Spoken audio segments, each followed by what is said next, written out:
Hello, we are from Group 2. We want to talk about cognitivism.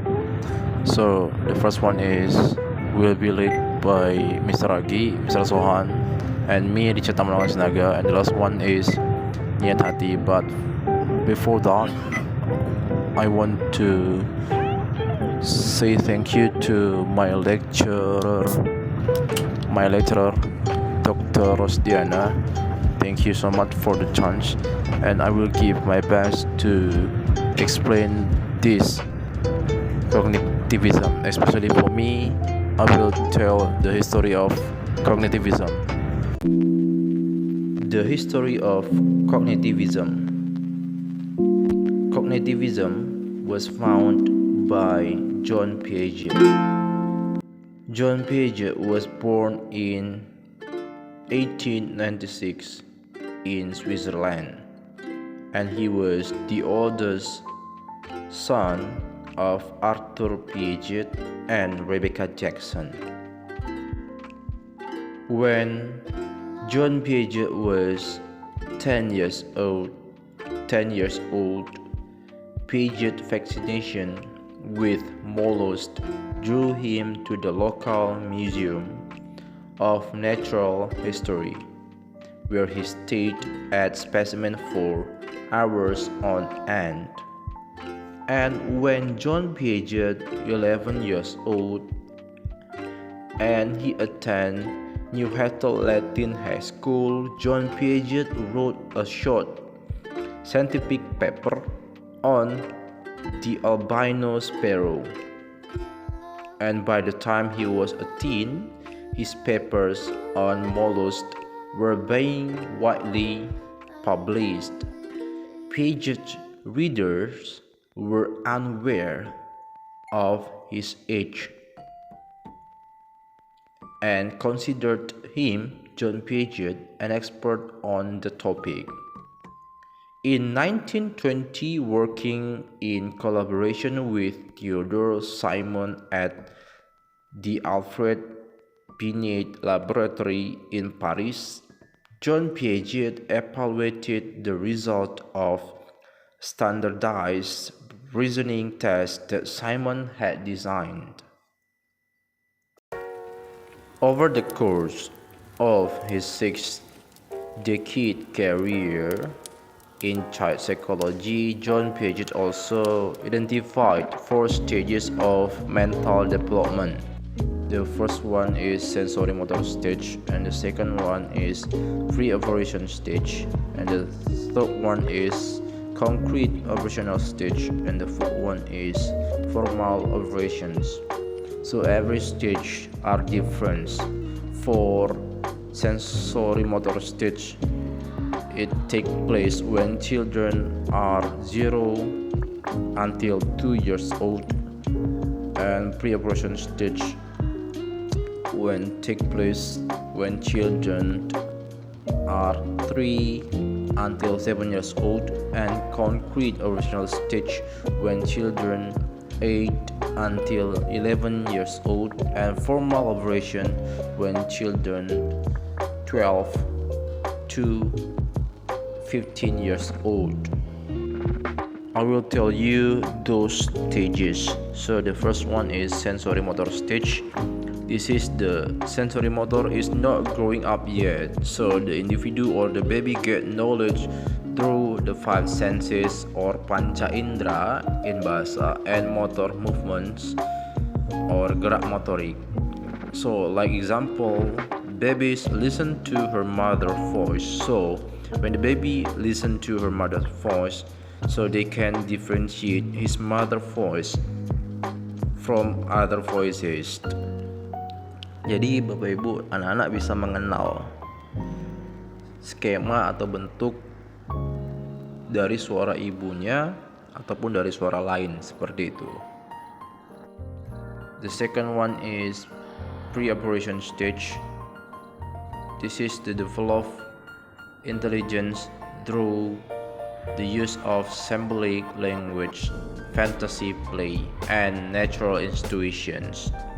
And this stage divided 7. So the first one is sensations, Second one is conservation. The third one is irreversibility, and then constructive reasoning, egocentrism, animism, and artificialism. Centration is focusing attention on one dimension and ignoring other dimension. Like example, if the baby is looking at the Lego, the baby directly wants to pull it up the Lego. The baby only focusing one dimension, and the dimension is wants to pull it up the Lego. Jadi babynya tidak berpikir terlalu banyak, dia hanya fokus pada satu, yaitu hanya ingin untuk menumpukkannya saja. Conservation is the concept that the children are not yet fully able to understand the conservation concept that changing the shape or the forms will not change the content. Okay, look at the example. There are teapot and also a glass. When the children thinks that the water in the glass is too little and the children want to drink a lot of water, so the children wants to pour the water into the teapot, and after that they will think that the water in the teapot is too much for them, so they can drink a lot of water. So that's the concept of conservations. So they thinks that if I change the shape or the forms, so I will get the more. Irreversibility is the concept that the children are not ability to reverse the order of the reality concept. So for this stage, irreversibility, the example is there are two different shaped glasses. So when we pour the water into the first glass, because the first glass is tall but small and the second one is short but wide, so when the children pour the water into the first glass, they will think that there's a lot of water, but when the children pour the water into the second glass, they will think that there's a little of water, so they will choose the first glass. So that's the concept of irreversibility, that the children are not able to understand the concept of the reverse of the reality concept. Egocentrism. The children will focus on or holding on their ego or selfishness. If they think that their mind or their perspective is correct, they will keep holding on. Animism is the concept where children are focusing on the cartoon, like the children want to talk to their doll, or they talk to their character cartoons, like that. So it means that the children will prefer to choose their doll or their favorite character cartoons to share, to talk, and sometimes to play role play. And that's the example of animism. And the last one, artificialism. It means that this concept is focusing on imagination children. So when the children wants to image imagine like some things, the children will do anything to prove it. It means that also they have many imaginations about what they like, so they want to imagine some things like will be this, something will be this, and they want to prove it. So we are moving on to concrete or rational stage. In this stage, we have to know that animism and artificialism are reduced, egocentrism decreases, the use of logic and concluding a problem is more mature, developed cognitively through the use of logic that is based on the concrete evidence.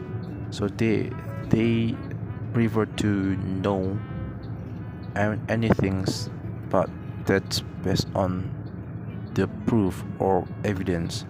And the last one can make general conclusion from experience to solve a problem. And the last one, formal operation. Formal operations is the children are able to think abstractly. That it means that when the teacher use only one step, the children will know or directly imagine abstractly the next step, and then they are able to explain abstract concept into more detail, forming the ability to think abstractly with more complex understanding of logic and cause and effect. So they have to know the cause and effect from the event. And the last one, able to solve problems logically and methodologically. So the children have to know or have to explain logically and methodologically about the problem. I think that's all for today. Thank you for attention, and I hope this explanation is useful for you for cognitivism, and also especially for every stage.